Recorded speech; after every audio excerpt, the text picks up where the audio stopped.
Hey guys, and welcome back to 607 Ballbusters. It's Zach back with Braedyn today. We're talking to you about the Motiv test drive event held by Doug's Pro Shop here at Ideal Bowling Center. Braedyn, you want to say anything to the people before we get started? Nothing much, just I hope you guys enjoy the video, and thank you from Doug's Pro Shop for setting this up and making it all happen. So for starters, we'll talk about the Super Rally. It features the Quadfire V2 core with a 257 RG and a .04 diff. It's got the Propulsion DRS Pro Reactive cover stock and comes out of box at a 5500 laser scan polish. Braedyn, I'll let you talk about that one as I obviously already have it. So for the Super Rally, I really enjoyed throwing it. It had such a clean shot, and the shape it created was amazing. I felt like I could throw it just about anywhere and it would come back for me. Of course, I'm more on the higher side on rev, so that helps out a lot, but still, it was just an amazing ball to throw. Alright, Braedyn, thanks for that. I also like my Super Rally. It's found me some success in some tournaments. It's also got me out of some tough jams in some tournaments and even league night, so hopefully it gives me more success down the line.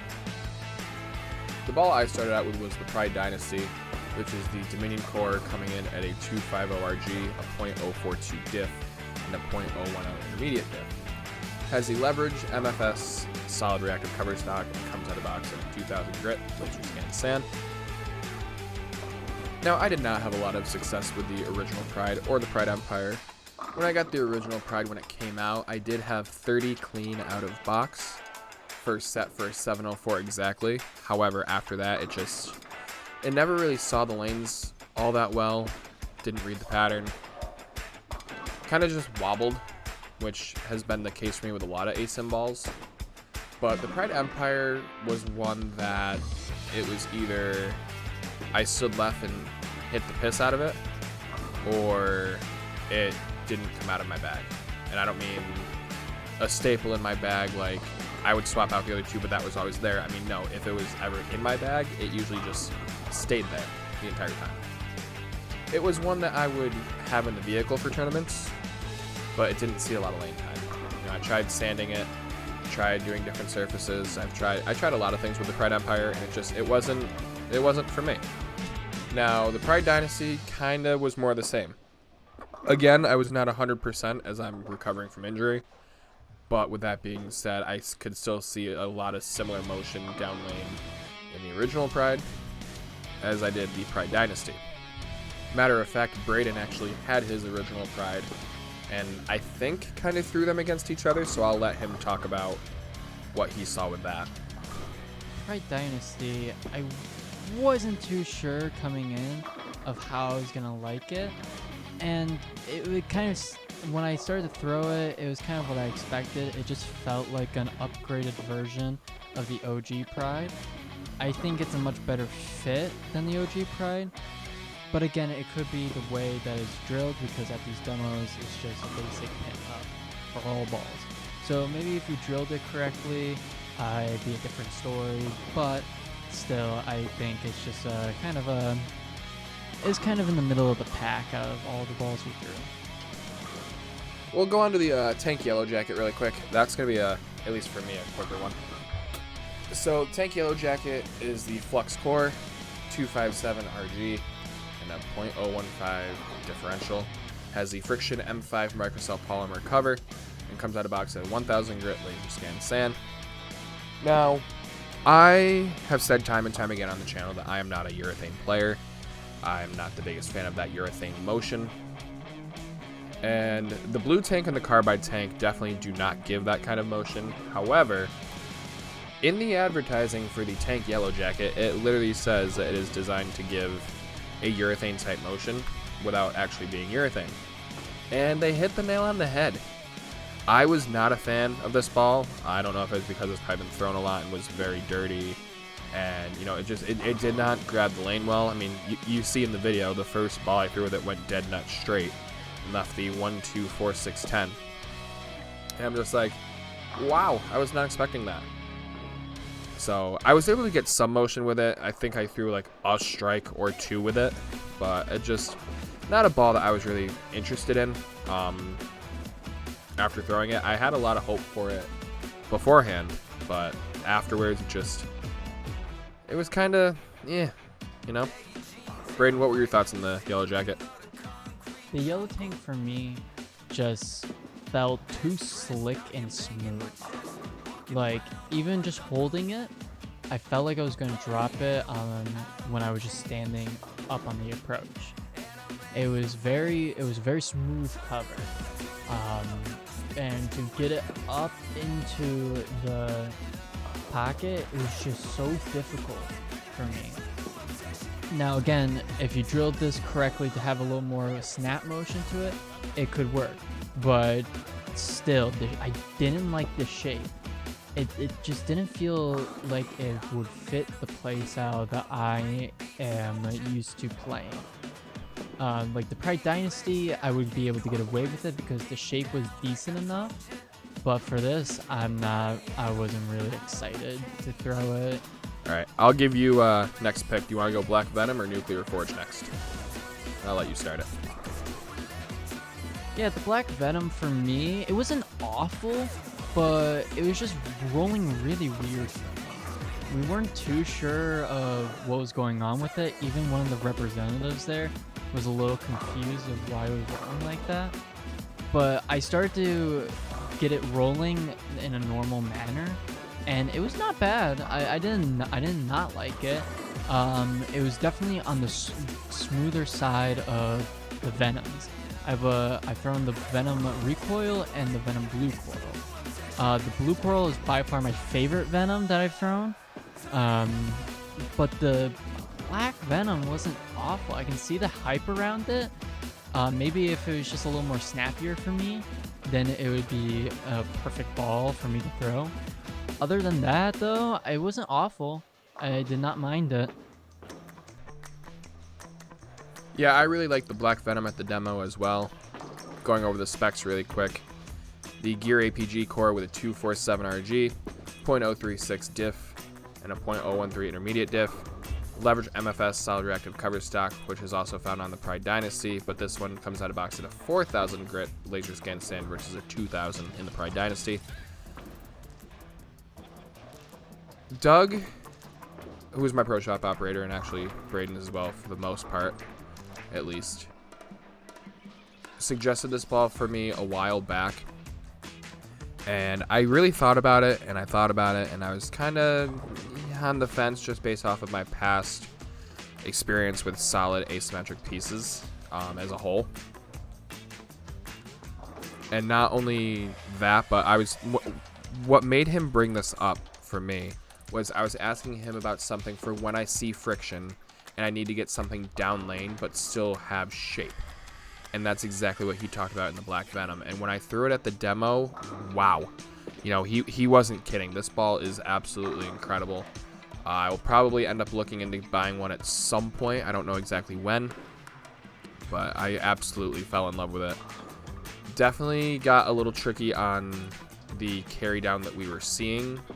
However, I think that was partially because they ended up putting it on the same lane that the yellow jacket had been thrown on, and I don't know, it was kind of for me at that point. But as a whole, it has a lot of potential, and I think what I would do with mine when I were to get it, when and if I get one, is obviously throw it at box first, because I never change surface on anything until I throw it out of box to see what that does first. But then I would probably crack it down to about a 3K just to put a little bit of teeth in it, but not a whole hell of a lot. So with that, we only have one ball left, and that is the Nuclear Forge.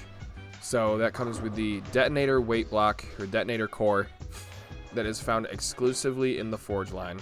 It's a 247 RG, 0.055 diff, and the propulsion HVP Pearl Reactive cover stock. Comes out of grit at 5,000 grit laser scan sand. So most of the other Pearl forges, especially the Iron Forge, were polished. This one is sanded, and holy crap. Braedyn, I don't know about you, but I had a lot of success and really liked this ball at the demo. And I think that was overall the general consensus, was this was the favorite ball. Wow. it was amazing. It really was. I think I only missed like 4 or 5 shots total with the ball, and that was me moving left, moving right, moving up, moving back. And at this point, my ankle was stretched out enough where I was able to actually get into a full approach.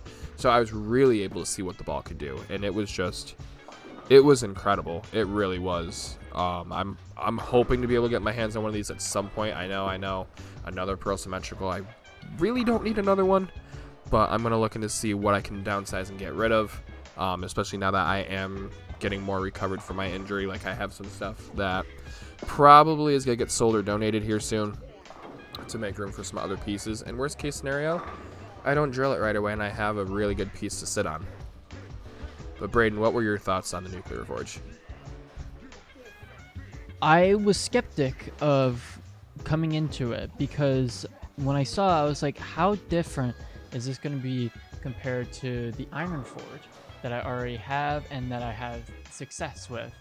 I wasn't too sure. The only thing I was sure about the cover, because the cover is also seen in the Pride Empire, which I have grown a love for and have been able to find recent success with. So, but as soon as I threw that, I was instantly in love with it. The motion and the shape of it, it was just beautiful. I was able to throw that from anywhere on the lane and strike with it. I tried to get as far left as I could to test the limit of it, and I noticed that there was a limit to how far it will, but that could still be fixed with how it's drilled. It's just an amazing ball out of box. Like, you don't even have to do much to it in order to find success with it. Yeah, no, I completely hear you on that. So now let's go back through. We don't have to go in the same order, but let's go back through and give ratings 1 through 5. 5 stars being the best, 1 star being the worst. And if there's like a ball that's kind of just like a no, then we can go there too. But I'll kick it off with Super Rally. For me, that's a 4 star. Didn't throw it at the demo, but just the success I've had with the ball, it's a very good ball. I can play straight with it. I can hook the lane with it. You know, it comes with me to, I'm going to say, better than 90% of tournaments that I bowl in. And I am a huge fan of the Super Rally. I'm going to give it a 4 star as well. I really loved playing with it. I love the cover stock on it, and it just felt like it created an amazing shape with it. So with that, I'm going to give it a 4 star, not a 5 star, because I am reserving that spot for a different ball. But no, it was a very good ball to play with. All right, I like it. Tank Yellow Jacket. We'll go to that one now, and that's a one piece for me. That's Love the blue tank. Carbide tank is good too. But the Tank Yellow Jacket for me is just not it. So that's gonna be a solid 1 star for me. Yeah, Tank Yellow Jacket is also gonna be a 1 star for me. I just didn't like the shape or just how it felt in my hand. Love my blue tank, but yeah, no, the Yellow Jacket just wasn't for me. No, I hear you. Again, I completely hear you. Pride Dynasty. I don't like rating these balls so low, but by the same token, if it doesn't work for me, I'm not going to lie about it. So Pride Dynasty was a little bit better for me than the Yellow Jacket, not a whole lot. So I'm going to give that a 2.5 star. It has some potential, and I think maybe if I were to do something like what's on the Black Venom at a 4,000 scan, or maybe even a 3, it might be better. But it hits the lane, and it fizzles out, and it just wobbles, and I was not a fan overall. So I'm giving it 2.5 star based off the potential that could be there.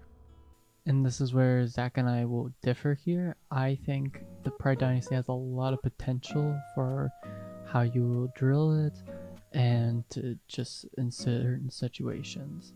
So that's why I'm giving it a 3 star, because I see the potential it really has. Black Venom for me is a very, like I said, a very good piece. I was a big fan of it. I'm gonna give that a 4. Just like I said, from what I could see with it, and just based off of suggestions that I've gotten, I think it could be a very strong piece in my bag if I were to get one. I would probably, like I said, crack it to a 3,000 finish, but overall, I'm gonna give that a 4-star. And for me personally, I'm going to give this a 3-star. I do see a lot of potential with it, but I think just for how I throw the ball, I'm going to give it a 3-star. And the Nuclear Forge, I'm going to give it an official Dame Drops, for those of you who know who that is, a 5 all day. That ball is absolutely incredible. It is, quoting Darren Tang, the nut. It was amazing. You know, I was very happy to throw that ball. We were actually the first test drive group to throw that ball. So it still had the layout markings Doug was saying on it when they came in. Like, that's how fresh they were. So that was just absolutely amazing.